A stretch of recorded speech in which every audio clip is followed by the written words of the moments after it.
வணக்கம். மக்களிடம் உள்ள பழைய 500 மற்றும் 1000 ரூபாய் நோட்டுகள் செல்லாது என்று மத்திய அரசாங்கம் அறிவித்தவுடன் மக்கள் தங்களிடம் உள்ள பழைய 500 மற்றும் 1000 நோட்டுகளை மாற்ற காண்பித்ததால் இடையில் பல முக்கியமான நிகழ்வுகளை தவற விட்டு விட்டார்கள். அவர்களுக்காகவே ஒரு பிரத்யேகமான நிகழ்ச்சி தொகுப்பு தான் இது, தவறவிட்ட செய்திகள். தவறவிட்ட செய்திகளில் தற்பொழுது தலைப்பு செய்திகள். மக்கள் பெரிதும் விரும்பி பார்க்கும் நாகினி சீரியலில் தற்பொழுது நாகமணி யாரிடம் உள்ளது? கல்யாணம் முதல் காதல் வரை சீரியலில் பிரியாவிற்கு பதில் புதிய பிரியா யார்? பிரியமானவள் சீரியலில் இன்ஸ்பெக்டர் கிரி ஹாஸ்பிட்டலில் இருந்து தப்பித்தாரா இல்லையா? வாணி ராணியில் ராணிக்கு புதிய பிரச்சனை என்ன? விரிவாக பார்ப்போம் தவறவிட்ட செய்திகளில். மக்கள் பெரிதும் விரும்பி பார்க்கும் நாகினி சீரியலில் தற்பொழுது மிக விறுவிறுப்பான ஒரு கட்டத்தை எட்டியுள்ளது. அந்த சீரியலில் தற்பொழுது நாகமணி அந்த சீரியலின் முக்கிய குற்றவாளியான யமுனா கையில் கிடைத்துள்ளது.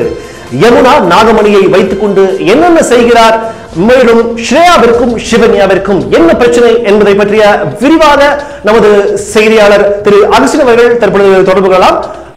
அகஸ்டின் சொல்லுங்க, நாகமணி சீரியல்ல அகஸ்டின் சொல்லுங்க, நாகினி சீரியல்ல இப்போ நிலவரம் எப்படி இருக்குது? ஆமா, இங்க பாத்தீங்க அப்படின்னா சிவன்யா மற்றும் ஸ்ரேயாவோட முக்கிய எதிரியான யமுனா வந்து நாகமணியை கைப்பற்ற போவதா தகவல் கிடைச்சிருக்கு. ஸோ அதனால அந்த பகுதி ரொம்ப பரபரப்பா இருக்கு. அது மட்டும் இல்லாம உலகத்தை தன்னோட கையில கொண்டு வருவதற்கான ஒரு யாகம் ஒன்று நடத்த போறதாகவும் இவங்க பேசிட்டு இருக்காங்க.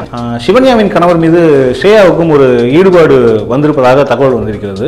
ஸோ இந்த விஷயம் சிவன்யாவுக்கு தெரிந்து விட்டதால் இப்பொழுது உலகத்தை யார் கைப்பற்றுவார் என்பதை விட சிவன்யாவின் கணவரை யார் கைப்பற்றுவார் என்பதை நோக்கி இந்த பரபரப்பு போய்கொண்டிருக்கிறது. ஒளிப்பதிவாளர் சையதுடன். ஓகே, நன்றி நன்றி நன்றி அகஸ்டின், நன்றி அகஸ்டின்.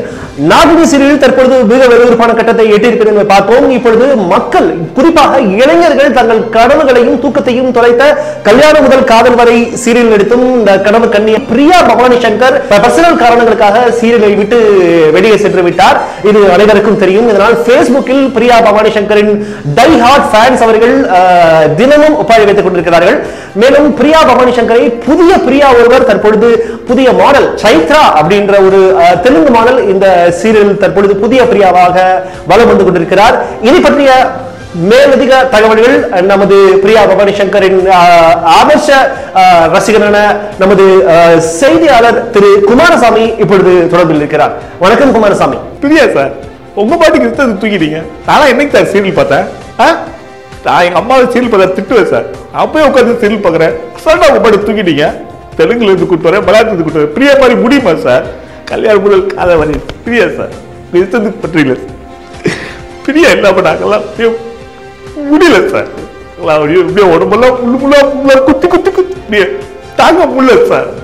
விஜய் டிவி கையெடுத்து கூப்பிடுறேன், பைக்கெல்லாம் உடச்சு கேட்கிறேன், தயவு செஞ்சு பிரியாவை கூப்பிட்டு வந்துருக்கு. ஐயோ சாமி. பதற வேண்டாம் குமாரசாமி, பதற வேண்டாம். உங்களுடைய நிலைமை எங்களுக்கு புரிகிறது, வேதனையும் எங்களுக்கு புரிகிறது. நிச்சயமாக தகுந்த நடவடிக்கை எடுத்து உங்களை போன்ற பல்வேறு பிரியாவின் ரசிகர்களை காப்பாற்றுவார்கள் என்று நம்புவோமாக. ஏனென்றால் நம்பிக்கைதான் வாழ்க்கை. அடுத்த திருப்பமாக பிரியமானவள் சீரியலில் பார்த்தால் எல்லா பிரச்சனையும் இவர்களுக்கு உமா குடும்பத்திற்கு தீர்ந்து விட்டது என்று நினைத்துக் கொண்டிருக்கும் வேளையில் சீரியல் ஒரு வழியாக முடிந்து விட்டது என்று மக்கள் சந்தோஷமாக இருந்து கொண்டிருக்கும் வேளையில் புதிய திருப்பமாக இன்ஸ்பெக்டர் கிரி தற்பொழுது ஹாஸ்பிட்டலில் இருந்து தப்பித்து மறுபடியும் கிருஷ்ணன் குடும்பத்தை பழிவாங்க வருகிறார். கிருஷ்ணனை கொலை செய்ய போகிறேன் என்று ஒரு தீர்மானத்துடன் கிறிஸ்துமஸ் தாத்தாவாக தப்பித்து வலம் வந்து கொண்டிருக்கிறார். இது பற்றிய மேலதிக விவரங்கள் இன்னும் வரும் வாரங்களில் பார்ப்போம் என்று நிச்சயம் நம்புகிறேன். தற்பொழுது அடுத்ததாக இன்னொரு முக்கியமான சீரியல் வாணி ராணி. இரு வேடங்கள் ராஜா எடுத்துக் கொண்டிருக்கும் வாணி ராணி பார்த்தீர்கள் என்றால் மிக விறுவிறுப்பாக சென்று வாணி ராணிக்கு அனைத்து பிரச்சனைகளும் தீர்ந்து விட்டது. இனிமேல் இவர்களுக்கு வாழ்க்கையில் பிரச்சனையே இல்லை, சரவணனுக்கும் கல்யாணம் நடந்து விட்டது என்று நம்பிக்கொண்டிருக்கும் வேளையில் புதிய ஒரு பிரச்சனை அவர்களுக்கு முளைத்திருக்கிறது. என்னவென்றால் திரு வக்கீல் அந்த வாணி அவர்களின் மூத்த மகனின் மருமகள் மறுபடியும் வெள்ளி அவதாரம் எடுத்து மறுபடியும் பழி வாங்குவேன் என்று சூழ்நிலைத்திருக்கிறார். இதனால் எப்படியும் இன்னும் ஒரு 500-600 எபிசோடுகள் இந்த சீரியல் கண்டிப்பாக தொடர்ச்சி தொடர்ச்சியாக போகும். அதனால் நிச்சயம் அவர்களுக்கு எந்த பிரச்சனையும் இல்லை என்று இதன் மூலம் நம்ப தகுந்த வட்டாரங்கள் தெரிகிறது. அடுத்ததாக இந்த 500,000 மற்றும் செல்லாத இந்த பரபரப்பான காலகட்டத்தில் கேம் ஆஃப் த்ரோன்ஸ் சீரியல் என்ன நடந்தது என்று பல ஆங்கில நேயர்கள் நம்மிடம் கேட்டிருக்கிறார்கள். கேம் ஆஃப் த்ரோன்ஸ் சீரியலை நான் அதிகமாக பார்ப்பது இல்லை. ஏனென்றால் அது வந்து அடல்ட்ஸ் ஒன்லி சீரியல் மாதிரி இருப்பதனால் வீட்டில் பெரியவர்கள் சிறுவர்கள் அவர்களுடன் அமர்ந்து பார்ப்பதற்கு தகுந்த சூழ்நிலை நம்மிடம் இல்லை என்பதால் கேம் ஆஃப் த்ரோன்ஸ் சீரியலை பற்றி விரிவாக தனியாக பார்த்துவிட்டு உங்களிடம் நான் வந்து பகிர்ந்து கொள்கிறேன். மீண்டும் இன்னொரு தவறவிட்ட செய்திகளில் உங்களை சந்திக்கும் வரை உங்களிடமிருந்து விடைபெற்றுக் கொள்வது என்று அன்புடன் ராதாமணாலன். எங்களுடைய மேலதிக தகவல்களுக்கு நீங்கள் facebook.com/kichdi மற்றும் youtube.com/kichdi என்ற பக்கங்களை பண்ணலாம். சப்ஸ்கிரைப் செய்யுங்கள், லைக் செய்யுங்கள். நன்றி, வணக்கம்.